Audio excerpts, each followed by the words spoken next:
because I keep saying that this is an American story. Yes. A very American. It's an American as apple pie. Knowing that a group is gathered for the same reason, there's an immediate kind of solidarity. And the most gated neighborhood in the world is the human heart. And legislation can only do so much. There's an interior work, there's a soul work that must be done.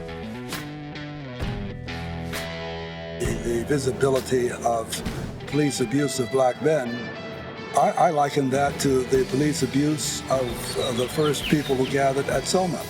That Bloody Sunday was a police riot. There may be some in this auditorium. There may be some here today that will be homosexual in the future. Because 1 out of 3 of you will turn queer. And if we catch you involved with a homosexual, your parents are going to know about it first.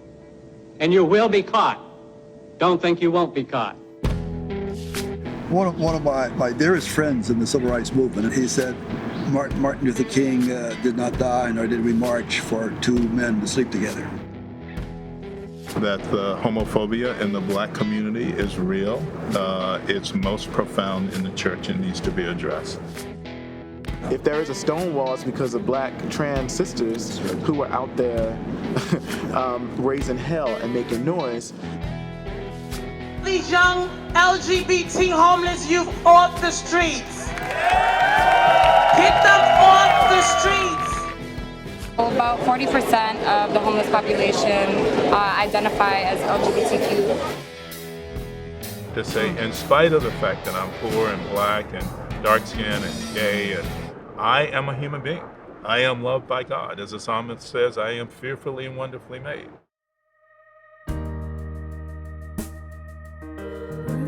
Just as there were flaws in the civil rights movement, there are flaws in this movement that I'm identifying as taking us there. But then it is in the intersections. It is in the intersections that we will find the new world. My generation, we were raised to hate gay people. If you was gay in the black community, you stood a good chance of getting beat up just for being gay. Now, I grew up in the South. If you was black in the South, you stood a good chance of being beat up just because you were black. There are some unique fundamental dynamics that tie us together, whether we like it or not. Discrimination is something that black people know about. We know what it means to be discriminated against. There's no difference between the discrimination that we face today and have faced historically and the discrimination that gay people face today and have faced historically. Discrimination is discrimination.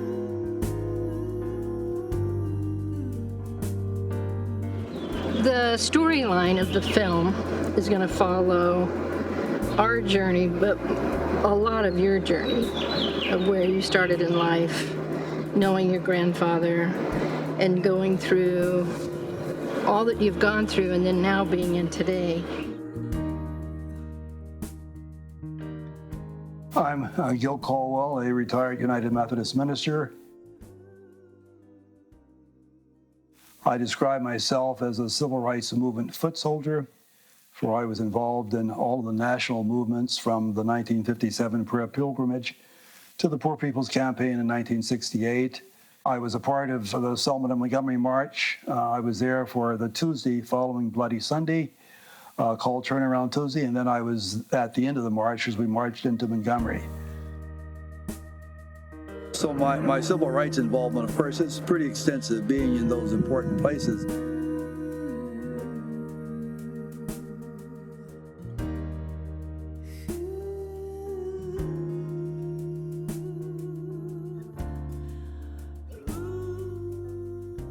We bonded when, in fact, you initiated the idea of people of color and sort of identifying this missing community. And I think in your doing that, that authenticated you in terms of my own thinking. that I think one is always looking for. I guess it's interesting. One is, as a black person, one is always looking for white people who seem to get it, who seem to understand it. And I wonder if there is a parallel in the gay community, if gay persons are always looking for straight persons who give the appearance of understanding it. I'm Marilyn Bennett. I have a Master of Divinity from SMU's Perkins School of Theology. I am an author. My first book was We Were Baptized to Claiming God's Grace for Lesbians and Gays. I've been in nonprofit work for 25 years, and I am a longtime activist and organizer. Gil and I met when I was the executive director for the Reconciling Ministries Network. He and I were working on changing policies of the United Methodist Church on sexual orientation and gender identity. We were working in a coalition for the General Conference 2000, and we were arrested together, and that's really where we bonded. We, of course, before that visit, we'd been writing letters to each other, simply talking back and forth. I began calling her younger sister. She called me elder brother. It was a way of relating. We sometimes talk of ourselves as an odd couple. In the 1990s, when I was coming out, I was so aware of being a lesbian and kind of hyper aware of what people were thinking of me because of that. And today, I don't feel that so much. There are definitely moments where when I do come out to someone, I sense their discomfort or their unhappiness or judgment or whatever. But I'm in a much stronger place. She, of course, is no longer related to the United Methodist Church officially or unofficially, whereas I am a retired United Methodist minister in the church. So we have that interesting kind of dynamic that I am in the church, active in the church. She is not. Now, Gil, as a black man, invisible that he's black, he doesn't get to choose to withhold that information. So that's a difference. And I think that makes a person more aware of the discrimination around them. And I look at, as you look at me, I am the color I am because of the fact that my history is that of being my grandfather being born on a slave plantation, and the name that I have is Caldwell. So I think there is that kind of history that's still murky and not easily talked about either by me as a black person or by society. And that causes, I think, some of the strain that is not understood, and that sometimes gets in the way of other struggles other than the black struggle. I think that any conversation about race is hard, is difficult, and I think it's necessary. There's no way for us to move forward. Marilyn had the idea of us going to Selma. She felt that it was important to sort of revisit at least one of the places where I had been in my civil rights activity, and that was a marvelous and moving moment for me, where I went to Brown Chapel AME Church, where of course the march started.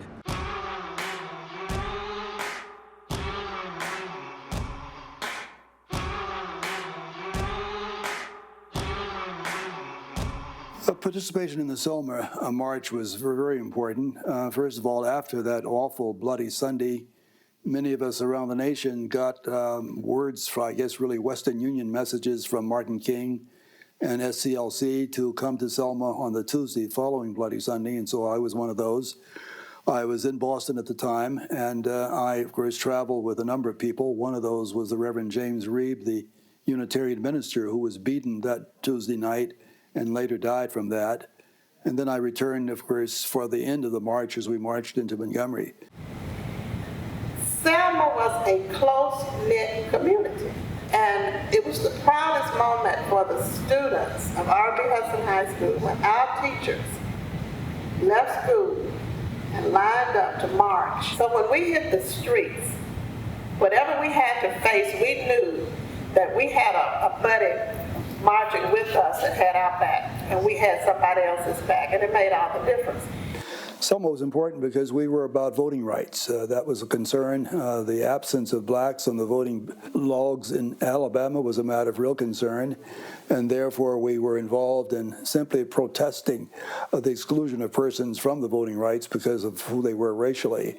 And the final thing I want to say is a lot of times we ignore the spirituality of that movement. Those mass meetings started with singing and praying and the music and the piano and the organ were going, and I mean it was spiritual. Yes. So by the time Dr. King took the pulpit, people were fired up. Yeah. They were fired up. It was a spiritual movement with political consequences. Exactly. And therefore we accomplished, of course, the signing of the Voting Rights Bill that unfortunately has been rescinded to some degree by both the Supreme Court and the Congress. But that was a very important part of my life, and I will never forget that experience. But we realize that somehow our faith allows us to get back up, because no matter how hard we're knocked down, we're standing up on the inside. And so hold on, friends. Hold on.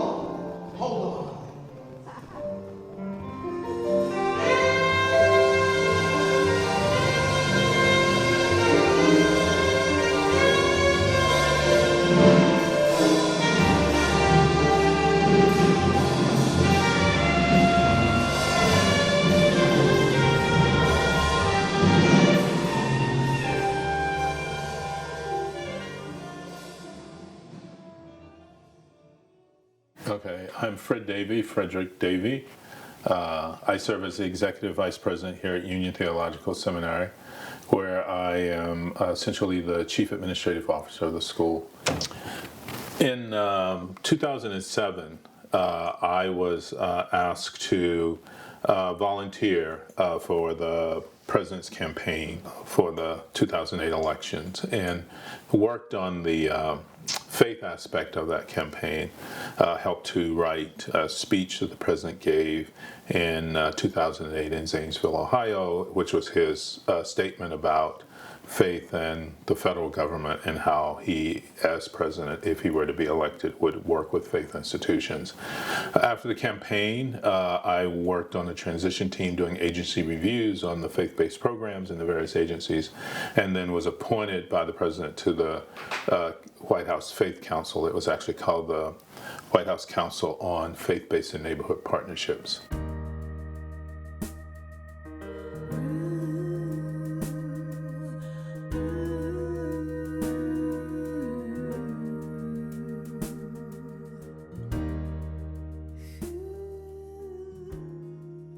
I think it's important on all of these institutions, particularly religious institutions, especially when it comes to the LGBT community, to remember that they had a theology of racism.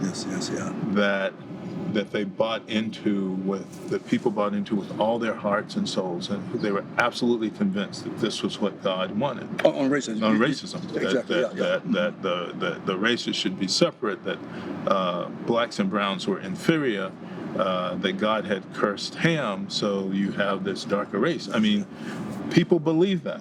In their hearts they believed it, and sophisticated people believed it, and they used all kinds of theology and scripture to justify it. They should be aware that they're doing the same thing when it comes to homosexuality.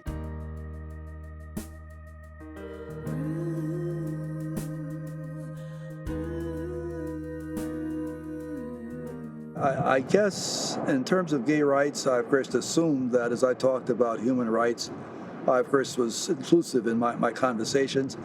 But I was a fan of an Episcopal priest who wrote a book called Are You Running With Me, Jesus? And then he, in I think 1978 and 1977, announced that he was gay to the Episcopal Church. And I found myself sort of responding as I was surprised by my response. I found myself asking, do you deny that he impacted your life? Do you deny that you enjoyed reading him? And as I simply went through that kind of internal process, I realized how foolish that was. And so, of course, I recognized that I had to be sure that I rid myself of negativity vis-a-vis same-gender loving people. And, of course, that's what happened. And so, of course, that's how, therefore, I became a kind of an advocate. I think the first article I wrote related to this issue appeared in 1980 in one of the United Methodist publications. It's often said that the difference between racial discrimination and sexual orientation discrimination is that a gay person can pass. That passing is probably the very worst thing that goes on for LGBT people. So it's often said, oh, well, this is a privilege, and no, it is the worst thing. It is the most detrimental and damaging thing for someone to stay in silence and be disempowered, and because that's where a lot of destruction is done.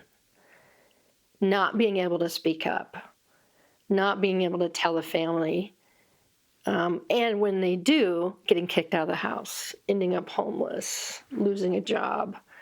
I've had 4 arrests because of my civil disobedience. 2 of those were because of my protest against the policies and language of the United Methodist Church. We say in our language and legislation that the practice of homosexuality is incompatible with Christian teaching, and I, of course, am opposed to that, and therefore was arrested twice as I opposed that. But deeply committed to this whole concept, as Martin Luther King said it so well, injustice anywhere is a threat to justice everywhere.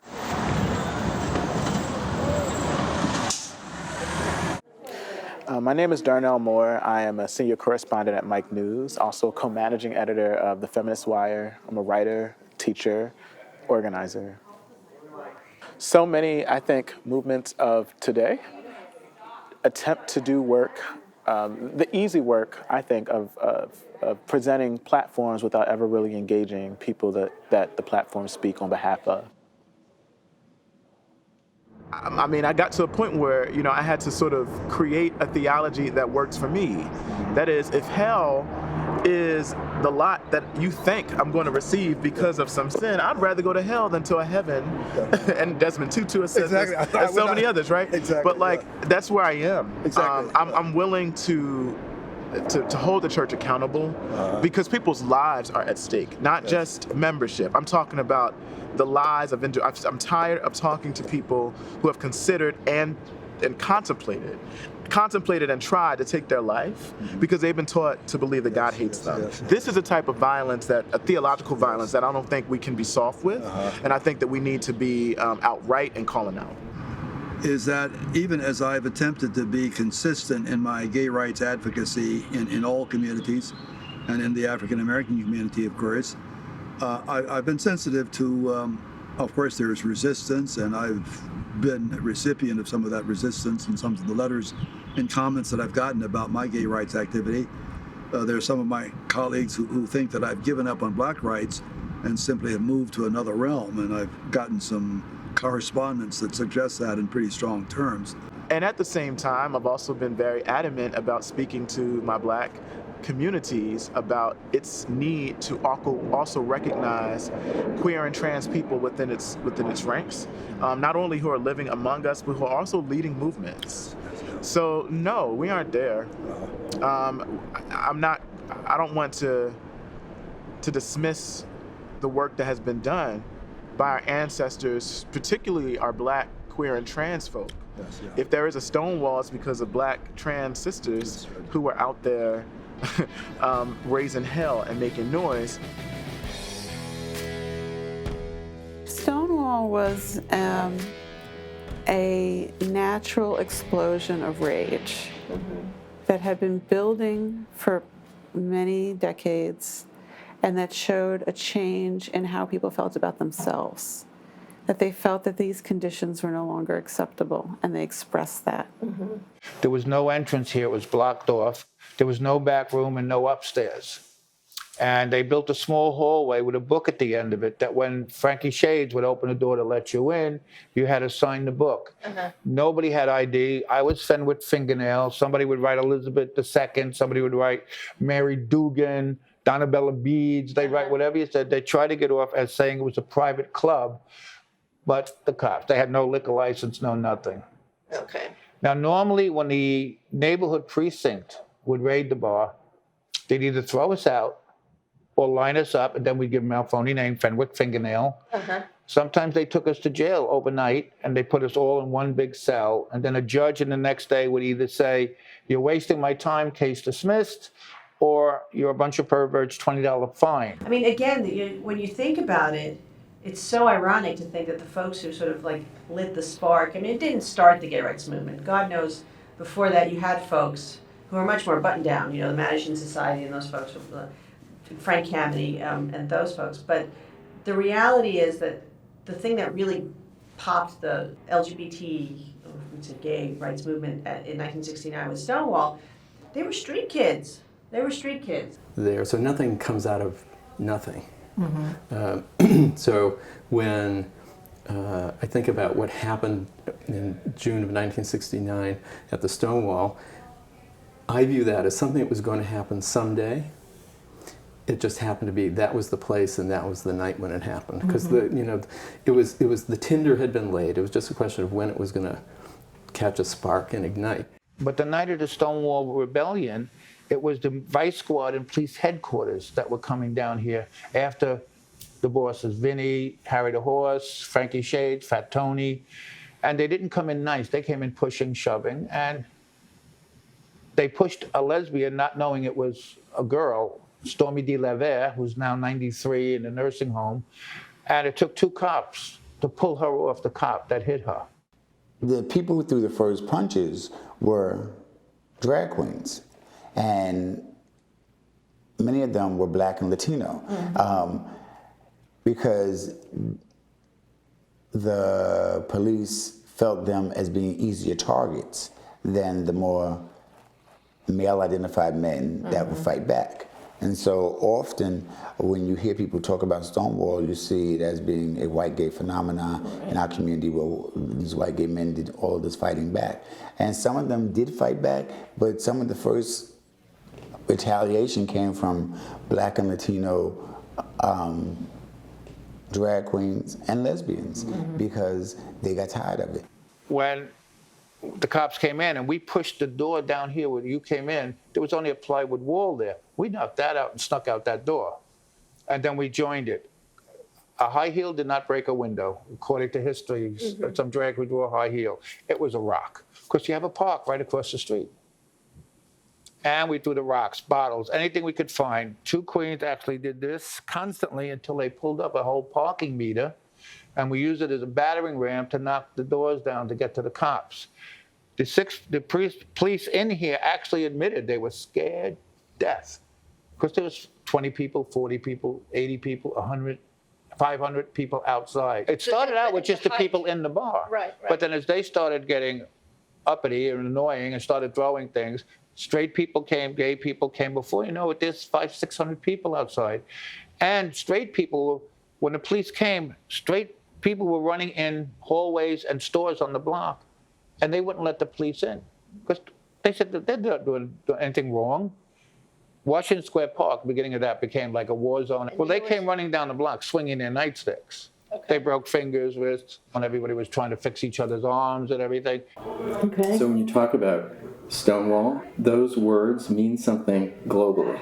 And so it has risen to this place of symbolizing something. So it becomes an element that when you say it, it says something about a movement, even if you don't know what all the details are. Oh, got to go to Stonewall. It started at Stonewall. When you ask young people, do you know what the Stonewall was? That's kind of like where you enter the story. And that is what kind of makes the place important.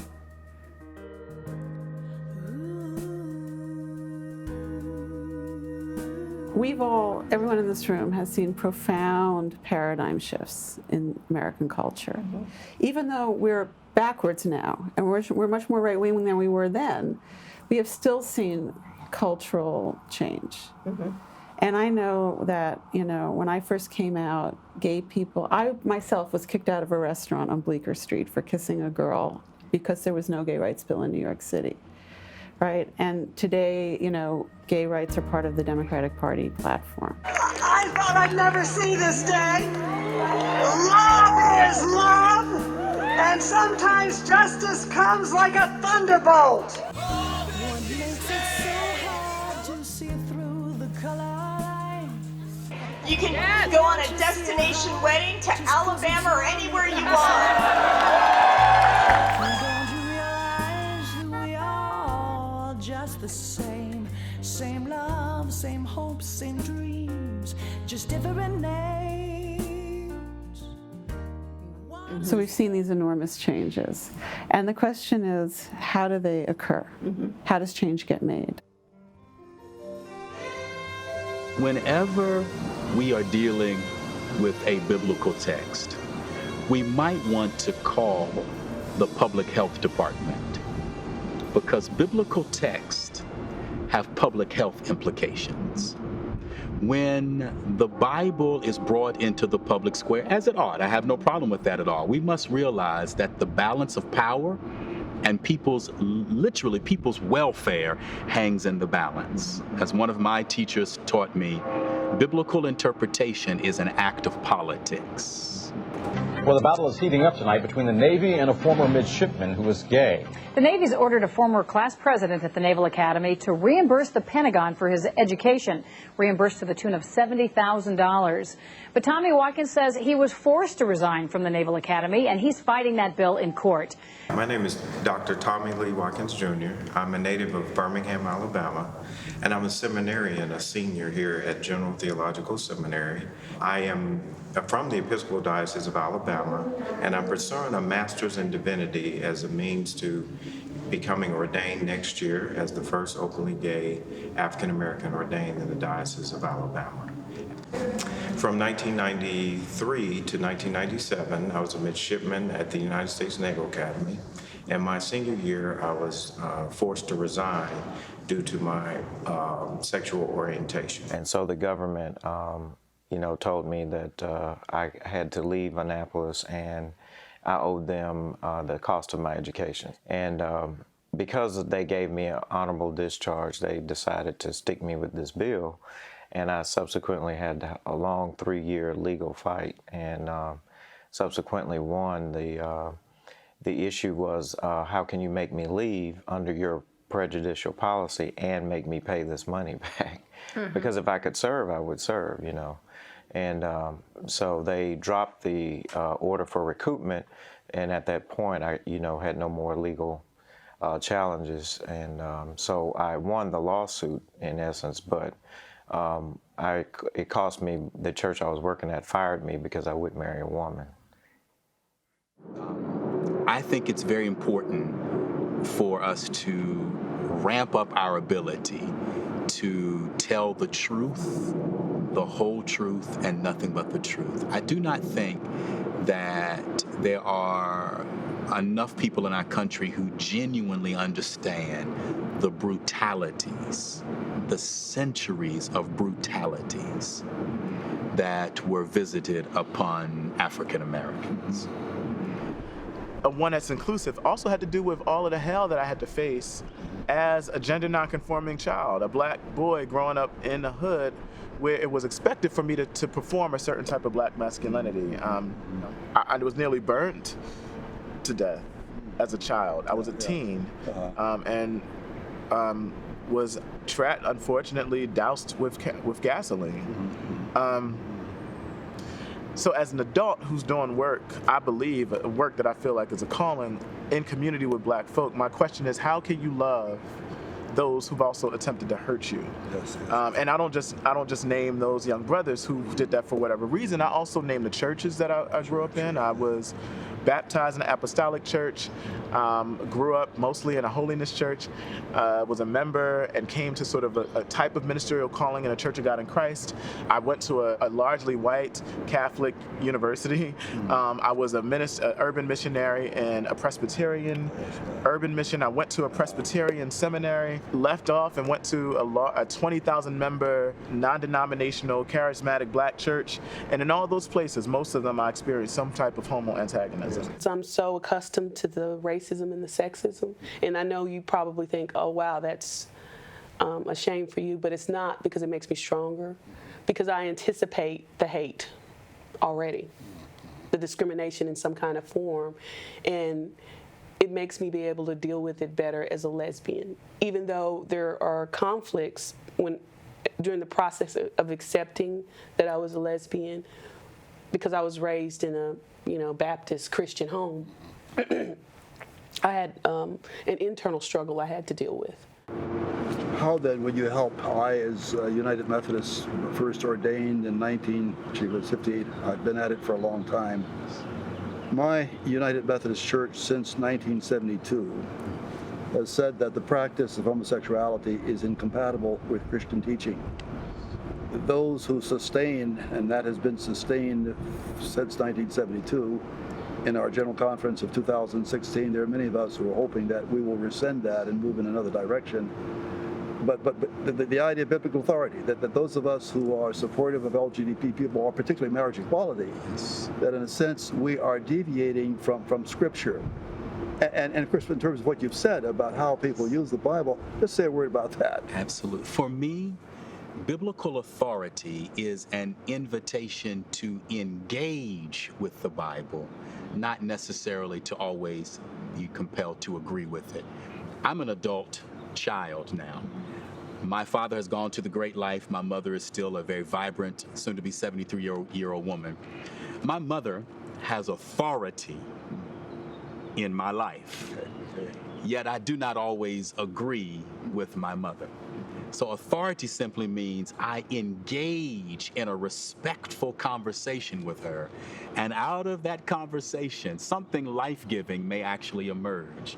So when I talk with seminarians and preachers and in my own work as a pastor and activist and scholar, here's what I say.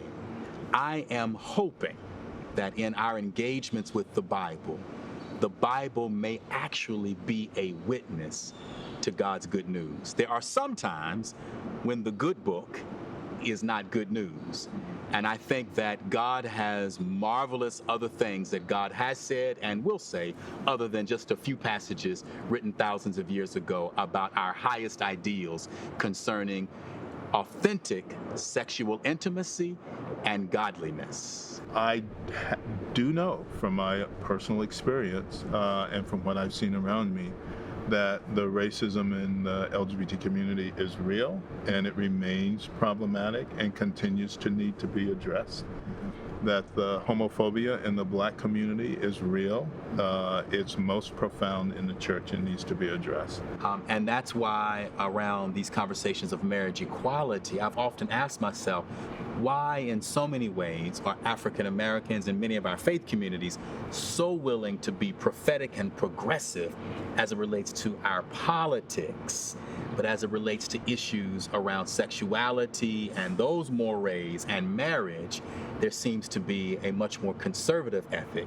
And I think we won't be able to understand that until we begin to tease out some of that deep repression around the sexualized violence that occurred to us across centuries on those plantations. I had a partner at the time, and her ex-husband was very abusive, and she had to go out of town for a day, 2 days to New Mexico to go to her grandmother's funeral, and she'd asked him and asked all her family members could they watch their children for that day until she could return on Sunday. They all turned her down, so she had no choice but to leave him with me. So I took her to soccer practice, then I took him to his football game. The father showed up. He physically assaulted me.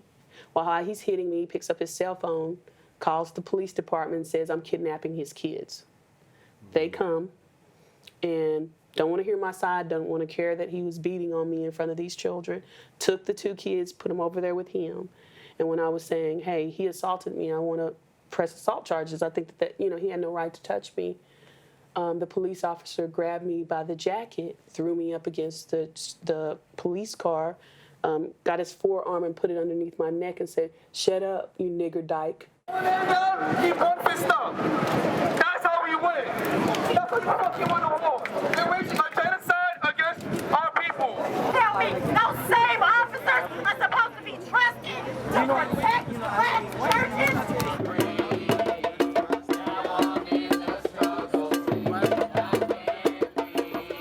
There's a Black man in center charge in New York City. The principality of power will come out.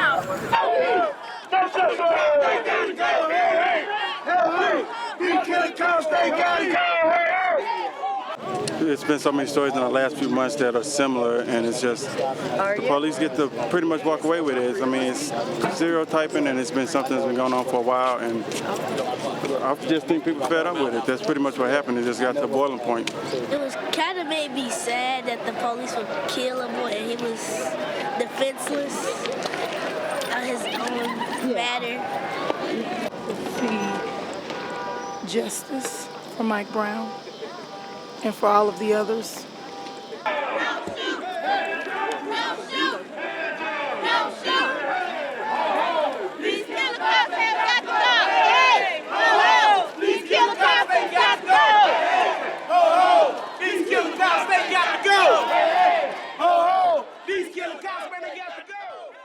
I think it was King who said riots or protests are often the cry of the unheard. Hands up, stop resisting, he's reaching, he's got a weapon. The gunshot wound that was felt by his mother now. Graduation picture, smile hung behind streetlights and candles.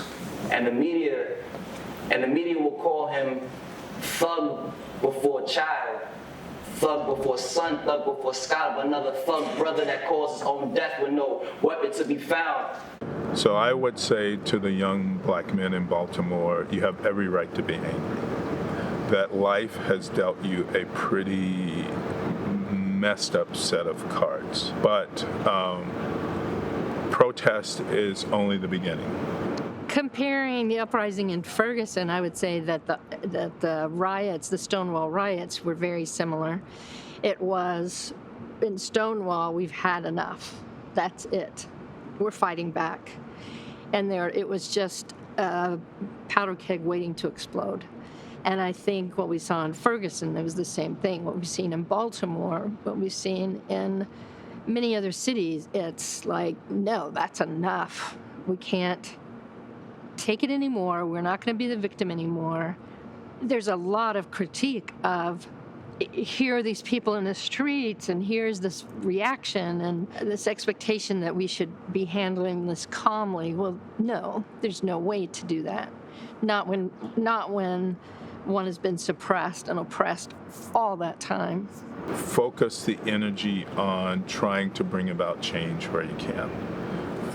And primarily where you can do both personal change and then help bring about change in the community. And look for small steps because it's going to take a long time. It's a lifetime struggle and battle. See it as a vocation and not as sort of episodic, not something that's going to happen and be over. But this journey is what life is about. There is nothing else. As much as we would like to be, this is all there is. And a part of being fulfilled as a human being is simply to stay engaged. Get angry, give expression to your feelings. Don't ever let anyone tell you you can't do that. Try to do it in a way that's going to be productive, that's going to have the outcomes that you wish.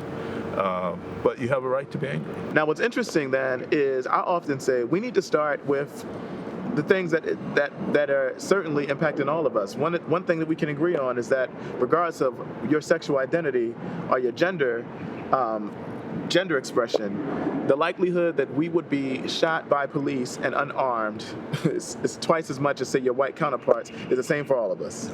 And it's time for change, and you have to really bring out force to break that logjam. You know, that uprising, it has to come from underneath and come out. With the civil rights movement, there were more planned, nonviolent protests, civil disobedience. And while that is certainly a part of the uprisings and certainly has been a part of the LGBT community, sometimes things have to blow up before you can make any difference. And I think that the current moment, whether we're talking about police brutality or another thing that's very dear to my heart and very sensitive and something about which I'm very passionate, and that is the tremendous homicidal violence that is occurring, especially in African American communities. Right? That, as I often say, two or more things can be true at the same time. That we know we have issues with bad policing in communities all across this country. And yet there is this internal black self-hatred.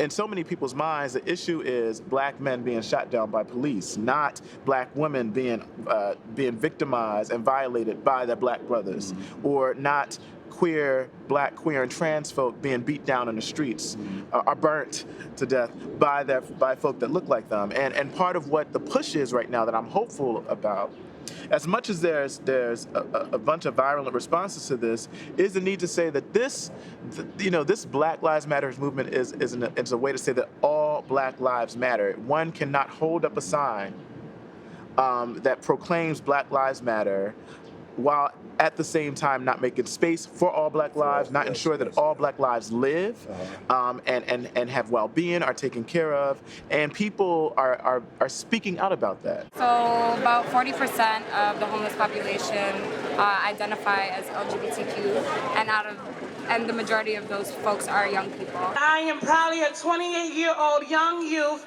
category African American, Black Latino, woman of trans experience.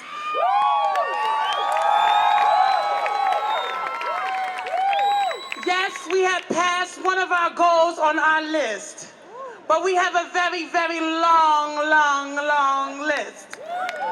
Don't you agree?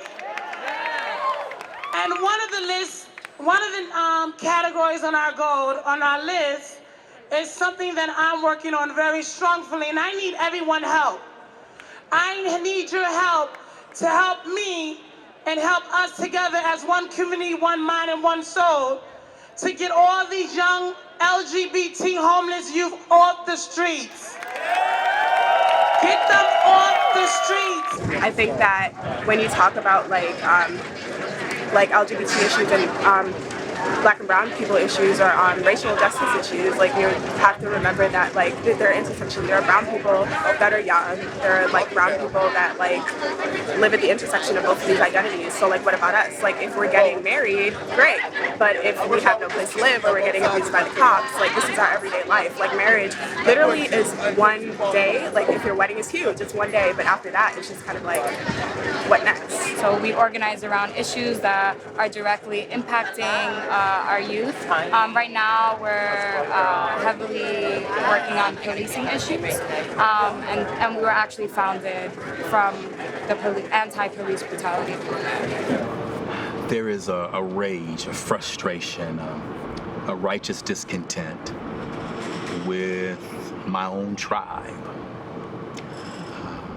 I understand why people of moral conscience, and especially African Americans of moral conscience, people who are aware, people who, to paraphrase Dr. King, are not sleeping through the Great Revolution. The people who are conscious have to look at the police brutality, right? And there are so many examples, not just of African American men, but of African American girls and women who have been brutalized by rogue police officers. And we are right to be enraged by this.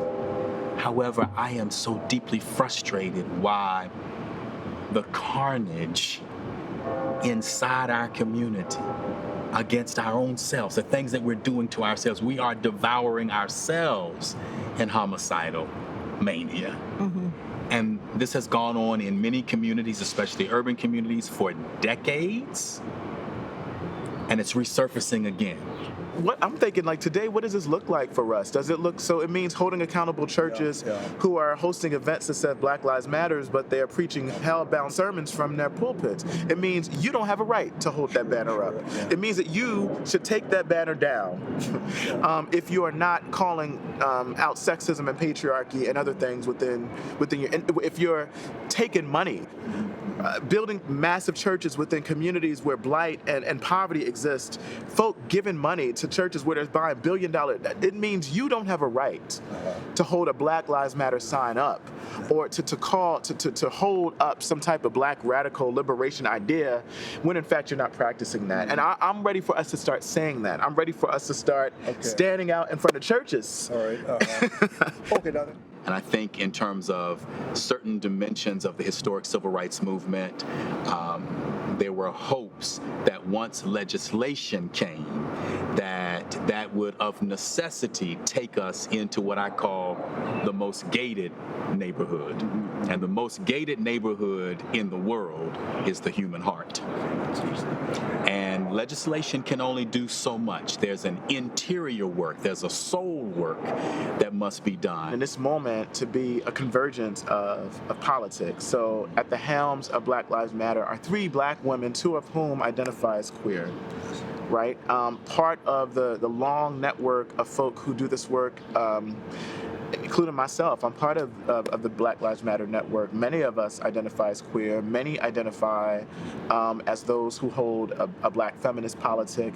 Many are at the same time in which they're fighting against racial injustices, are fighting against patriarchy and sexism and trans antagonism and so much else. Many of whom are young and or older and have a more complex understanding of the intersection of these issues, and that is what gives me hope. My name is Lee Jimenez. I'm the police accountability organizer at Fierce. Fierce is an organization for queer, trans, and gender non-conforming youth of color. And we're out here today to represent all the lives that have been taken, our siblings that have been harassed, brutalized, and murdered by the police and this police state. So often our names are forgotten, so often our names are not even told, so often our names are not even spoken about in mainstream media at these marches. And so we're here to represent trans, gender non-conforming people of color, and also the women that have been murdered by the police. We're here today at Rise Up October as part of Day Against Police Brutality. This is an annual event, but clearly this year in particular, it's more heightened because of the increased police violence that's targeting our communities and more media that's lifting up our narrative that we are not safe in our homes, in our streets, in our communities, especially as lesbian, gay, bi, trans, two-spirit, gender non-conforming, Black, and folks of color. We are constantly being targeted for our immigrant status, for our ethnicity, for our age, for our gender expression and identity, for our homelessness, for our displacement. The more we are on the edges, the more we are pushed out. Hell you talking about? Hell you talking about? Hell you talking about? Hell you talking about? Hell you talking about? So, when will Black Lives matter? When Black Lives matter to Black people. But that part of the story is an inconvenient truth that not enough, I think, Black people are talking about as well. So that's... Well, let me just say, one of my dearest friends in the civil rights movement, in fact, he was responsible for getting me deeply involved with Martin Luther King, etc. He is at another place on gay rights, and he said, with the kind of frankness that is his, he said, Martin Luther King did not die, nor did we march for 2 men to sleep together. And of course, obviously, I challenge that, but in a sense, we are a bit strange. And I think I know Coretta Scott King would have challenged that. Certainly, So, as much as there is more visibility of self-identified, publicly, folk who publicly disclose their sexual identities, I think there's still work to be done. How do you feel? Does reminding people of Black gay people, is that helpful? Do you think our community is aware of the depth of Black gay I don't think people? we know. I don't think there is in the collective Black consciousness yet, and we'll get there. Okay. The notion that there were these real leaders, these powerhouses of history, who were a part of the LGBTQ community. Bayard Rustin's a hero of mine. He inspired me to know, and God bless Martin Luther King Jr. for embracing him when people tried to get him to throw Bayard overboard. He simply refused to do it. There was a prominent politician who told Martin that if he didn't throw Bayard Rustin overboard, that this politician was going to accuse Martin Luther King Jr. of having an affair and a relationship with Bayard Rustin. King told him to go ahead and do it. Okay. So those guys are, they were I don't think most African Americans and most people in America generally know that story.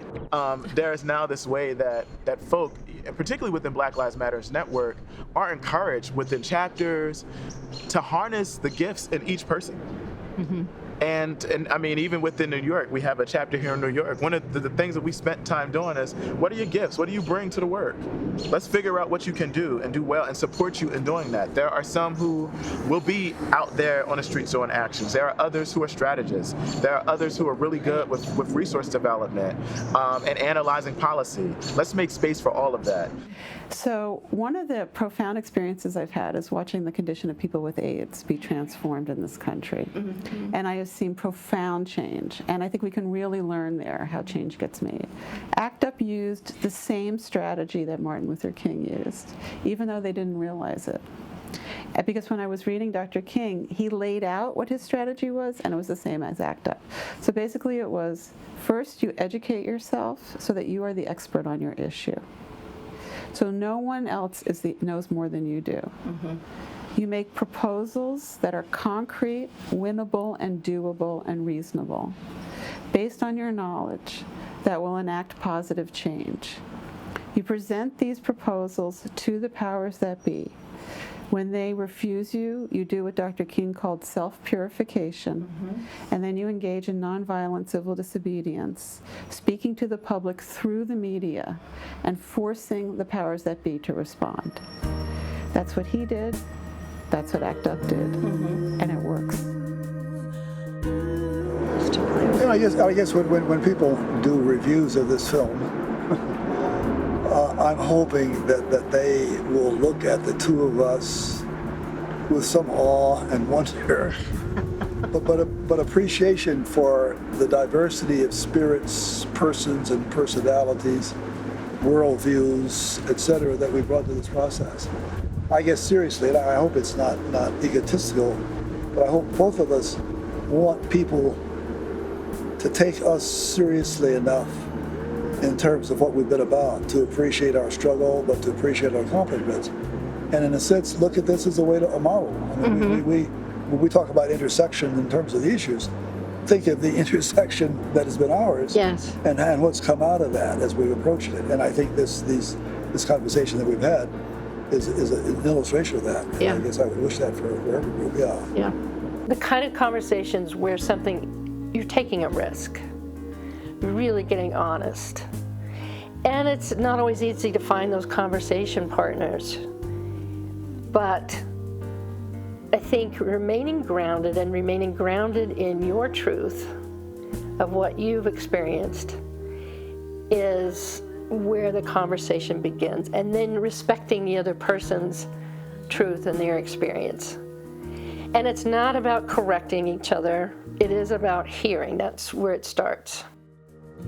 What makes it so hard to see through the color lines? Why can't you see a heart just 'cause it's on the inside? Don't you realize that we are all just the same? Same love, same hopes, same dreams, just different names.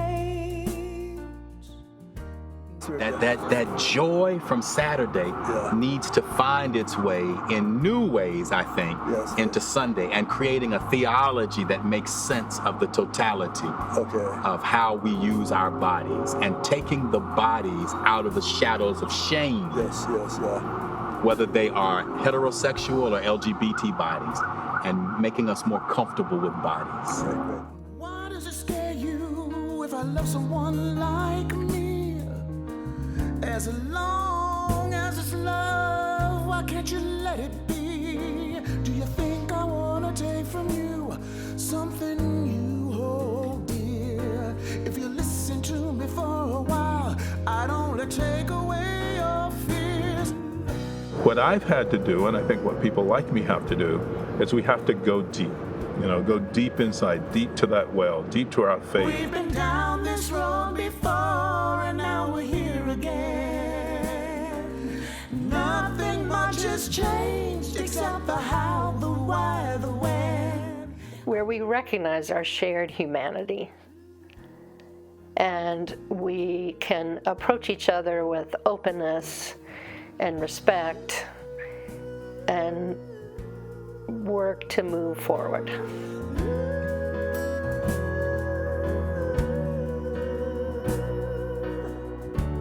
I'm looking for a movement, and sort of suggested that my view of the gay rights movement is that that's the movement that's going to take us to the promised land.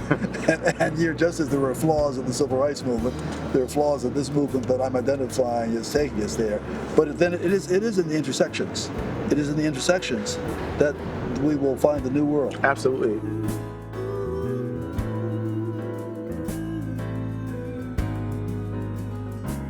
There's so much pain, but we also have so much hope.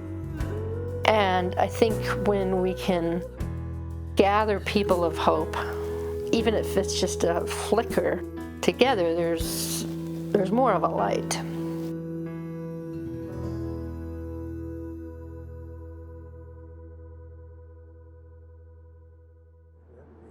Yeah.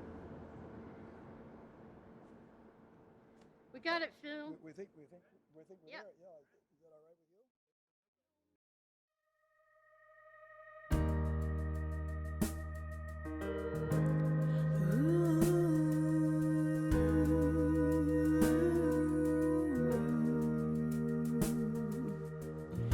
What makes it so hard to see through the color lines? Why can't you see a heart just 'cause it's on the inside?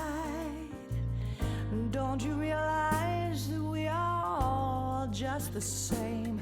Same love, same hopes, same dreams, just different names. Why does it scare you if I love someone like me? As long as it's love, why can't you let it be? Do you think I wanna take from you something you hold dear?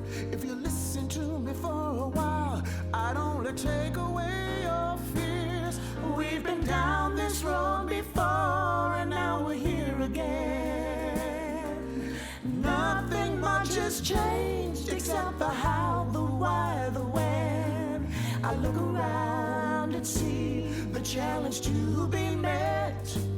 The truth is we are all one, but tell me, are we there yet?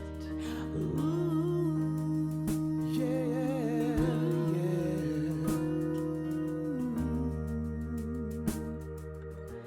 Sometimes we fear those that we have never known. People not like us, people not like our own. But there's a deeper truth if you have the heart to see.